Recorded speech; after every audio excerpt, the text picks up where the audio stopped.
Hello Tumblr! I've decided, as it's the 31st of December, that I would do a sort of year in review video. So yeah, sort of 2015 from the perspective of one Oxford English fan geek. The year of green hair for me, though currently more blue, but mostly green. I liked the green. Of polyships galore, and gay spies. There were quite a few of those this year, but I'm going to try and tackle this in a vague sort of chronological order of the year. I say vague because, yeah, but I have a list. So, yeah, let's see how we go. Beginning of the year was, which is kind of a cheat because it didn't come out this year, but it's when I discovered Leverage, and oh dear God, Leverage, depending on, you know, what side of the pond you're sitting on. But if you haven't seen it, and I know a few of my followers have because I got a lot of whaley asks about it afterwards because I inflicted it upon them. Guys, Rich, Gabe, Maddie, sorry again, but you know, share the wealth. Sorry, I got Mycroft lurking behind me. But yes, Leverage, for those of you who don't know, is sort of a Robin Hood-esque thing, a bunch of bad guys being the good guys, fighting the good fight. And it's just wonderful. Found family feels in abundance, which, as many of you will know, is my kryptonite. And yes, the most canon OT3 you are ever likely to find. Elliot, Parker and Hardison, OT3, or, yep. Let's Steal an OT3 is my tag for them. They ruin me, they are wonderful. But yes, Leverage, if you haven't seen it, start now. It's all on American Netflix. A lot of it's all on YouTube as well, actually. So yes, watch it, do it. Earlier this year, again, something's been out for a while, I got to see Les Mis on stage. Thank you, Gabe, for taking me. A wonderful experience. If you haven't ever seen it, I do recommend it. Take tissues, but that was a real sort of highlight of the year for me. Daredevil. Ha! Good year for Netflix original series. Orange is the New Black continuing, obviously, but yeah, Daredevil. Wow. Give it up for Marvel TV shows doing much better than I think the films are doing, to be honest, my opinion. But yeah, I mean, what's not to love about Daredevil? I mean, obviously it's not everyone's cup of tea, but looks great. Looks like a comic book come to life. Like the use of colours and space amazes me. Perfect characters. Foggy Nelson, the babe. Foggy Nelson, and another one. Although while I'm a big Matt Foggy shipper, also one of my OT3s, Matt Foggy and Karen and the Babes. Much love. But yet still on Netflix, can't recommend enough. But yes, Daredevil, definitely another highlight. Also a Netflix original, Sensei. Definitely a slow build, but such a fantastic concept, such a great show. Again, another polyship, depending on your flavour, with Leto, Hernando and Gabrielle, Danielle even. But yes, I love it so much. Oh, my little cluster of cinnamon rolls, I love you so much. But yes, Sensei, also fantastic. Mad Max Fury Road was this year, and I mean, what a movie. Talk about fucking game changer. Kudos to you, George Miller, for sort of upping the game, raising the game. Fantastic. Cannot fault it at all. If you haven't seen it yet, I'm kind of impressed and very shocked. I don't know how you've avoided it this long, but watch it. Like, this is what we talk about when we talk about representation for women in movies. This is what we need more of.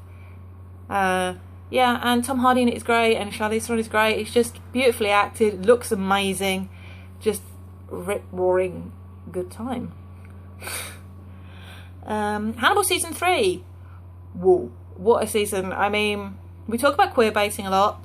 This was not this. This was queer subtext dialed up to the max, and they delivered. So thank you, Mr. Fuller, for giving us such a show, to Mads and to Hugh for taking it and running with it. It was just great.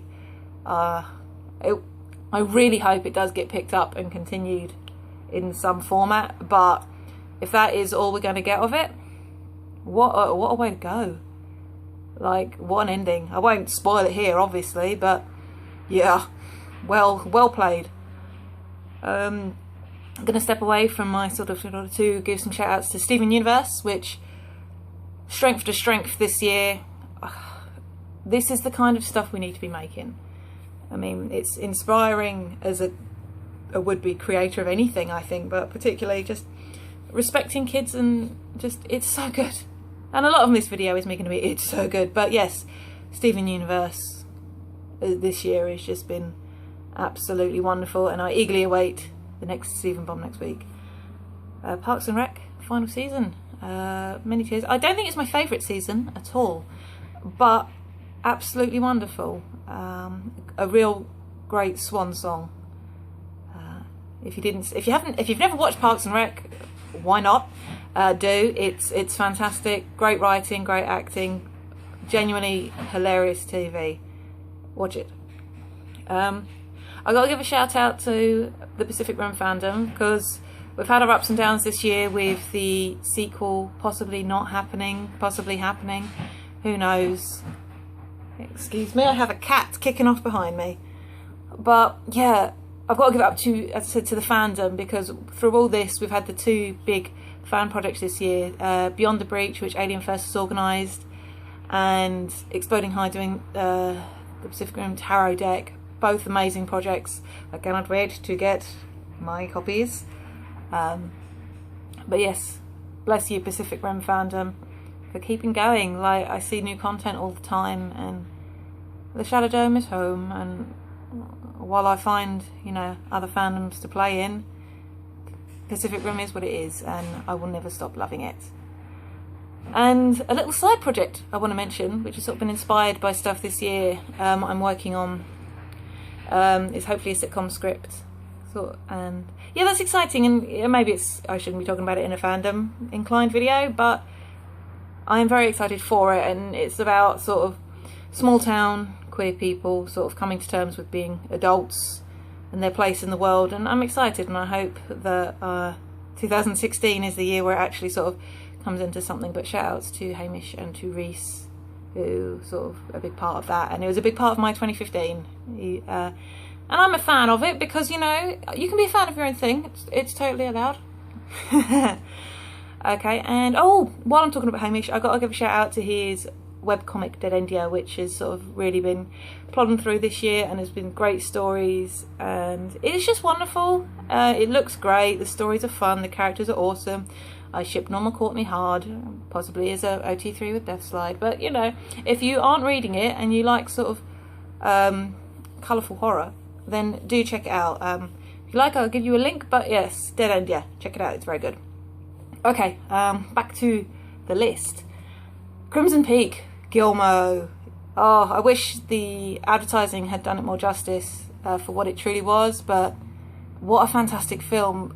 Bloody gorgeous to look at. Again, the performances were stunning, but it just looked so good. And it just a story, again, mentioned earlier about sort of game changers with Mad Max. I don't think Crimson Peak necessarily was that, but its portrayal of women and the beautiful inversion of sort of the gothic horror, and it's fabulous. We've got women saving herself, a proper female villain. Tom Hiddleston getting to be a femme fatale, as it were, homme fatale. But yes, excellent, wonderful. Again, not everybody's cup of tea, but if you haven't seen it, I do recommend it, because it's such a great watch. And if for set design alone, it would be worth watching, but as I say, it's a great story. Doctor Who this year has been a real sort of return to form. I know a lot of people have sort of abandoned the fandom, and I can understand why, because, you know, it hasn't always been great writing, and Stephen Moffat upsets a lot of people. But if you've been thinking about coming back, I'd say this season is a good way to do it. Aside from maybe 1 or 2 episodes I didn't especially enjoy, it's been really good this year. Peter Capaldi as the Doctor is stunningly good. Like, some people don't like his portrayal, I don't think, but I think it's wonderful. Oh, excuse me. And yeah, no, watch it. Come back to Doctor Who, have a play, watch a couple of episodes, see how you get on with it, because I do think they're trying really hard to do better, and the effort shows. So yes, kudos BBC and Doctor Who. Jessica Jones, again, Netflix, Marvel, well done. Women at the front and centre, and as they should be. But again, I don't think I liked it quite as much as I liked Daredevil, but I also don't think it's fair to compare them directly because they're trying to do very different things in terms of story. But watch them. Watch it even, because Kristen Ritter is fantastic. David Tennant is creepy as all hell and wonderful in the role. It's feminist storytelling, and it's what we need more of. It shows what you can do with a good crew with ladies on it. Like, these are stories we need to be telling. I eagerly await sort of future, like the Luke Cage series and the Defenders and Iron Fist. If we can keep up with what Daredevil and Jessica Jones have done, then I think we're in for a real treat. Okay, now I've got to quickly riff through Gay Spies. We had Kingsman, and you can debate about it, for quota of gay spies, but I don't know, fandom is a wonderful place to get you gay on, as it were, but it's definitely not a film for everybody. But Matthew Vaughn is kind of a bit like that generally with his films, but he sort of very much likes to have his cake and eat it as well. And I think when you get to grips with what Kingsman is trying to do, with to be both homage and pastiche, it's a balancing act, and I don't know whether it's entirely successful, but I really enjoyed it. And while it's certainly not going to be everyone's cup of tea, because there is like sort of gratuitous violence, though not especially bloody, but as a working class person, I enjoyed the story. And I mean, it could have really done with being a lot less in the way of white guys, but I do still think it's a good fun film, and it's definitely something I enjoyed this year. Now on to Super Gay Spies. Again, same issue with lots of white boys, but Man from U.N.C.L.E. was a fucking delight. Guy Ritchie being Guy Ritchie and making the films he wants to watch, and in this case he can carry on because it was just such good fun. It looked gorgeous, the dialogue is just beautifully ridiculous. Alicia Vikander as Gabby Teller, Queen, and yes, a delightful Cowboy Peril and the Chop Chop Girl, another OT3 for life. But yeah, just the kind of dynamic, it's just genuinely enjoyable to watch. I really hope that we get to see another Man from U.N.C.L.E. movie from Guy Ritchie, because that one was fun.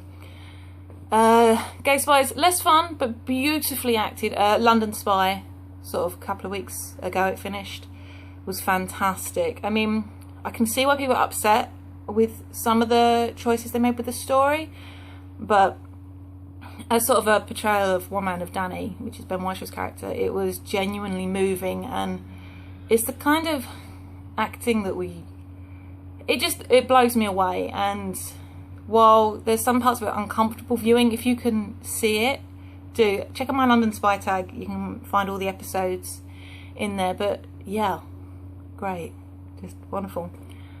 Star Wars! Oh, why am I doing the Imperial March? I don't know. But yes, The Force Awakens. I'm not a massive Star Wars fan. Never claimed to. I enjoy the original trilogy plenty. Good fun. The prequels, for all their myriad of problems, also has some fun stuff in. But Force Awakens, wow. What sort? I don't want to say a return to form, because I can't comment enough about the originals. And it's not a perfect film. But the core new trio, Poe and Rey and Finn, are just absolutely wonderful, and I'm just excited to be in that universe. And I think you should be too. I mean, it's a beautiful blend of the old and the new, of practical effects and CG, and it's like, this is J.J. Abrams at his best. So, be upset with him about Star Trek, rightly so, but if you haven't seen Star Wars yet, Force Awakens yet, go and see it. I do recommend seeing it at the cinema if you can, because, as I said, I'm not a massive Star Wars fan, but when that scroll started, I was there with the beard like, yes! I envy children getting to have Force Awakens as their introduction to the Star Wars universe, because I think it's wonderful. And yeah, it's just sort of the kind of movie that you want to see. Okay, I think that's it, looking at my list. Oh yeah, that. So, Hamilton is a thing. Yeah. I saw it appear gradually on my dash, and I knew that if I stepped one toe in that pool, I was going to go face first in not long after, and just over a month ago I listened to the opening number, and it sucked me in face first, my entire soul consumed. Fuck me. Hamilton is the thing of the year for me. Theatre is so important to me as a person, and I love music, and it's just, Hamilton has got a connection to my brain, Lynn's performance particularly, and I'm just so grateful that this is a thing that has happened to theatre and to me as an individual, because it is amazing. It is seriously some of the best music I've listened to in years. The album is stunningly well made, and I am fully prepared to sell a kidney on the black market to get myself to New York and see it on Broadway if I can, because 2017 and a London transfer is a really long way away. I mean, I'll get there at some point, somehow. I've got my own plans for how to pay tribute in the meantime, including I'm going to be getting a tattoo in the next couple of days with a quote, "We are waiting in the wings for you," because that is my call to arms. Apologies for the alarm going off outside to ruin the end of my video, but I'm 16.5 minutes in, so I'm not going to stop now. So, but yes, this was my 2015 in review. I'll be intrigued to hear how other people's year was in terms of fan. If they think I've missed something and they want to recommend it, please do. Send me an ask, send me a message. I would love to hear about it. And yeah, I think 2015 has been really good to be a fan of. There's been such wonderful variety this year. Things are improving, but we can still do better. So I eagerly await 2016 and the new things coming our way. But in the meantime, I will just say Happy New Year to everybody out in Tumblrland, to people I know sort of in real space, and to the people I know online. Thank you for making this year what it is and what it has been. You're all wonderful. I love you much, and I will see you all in 2016. I'll see you later.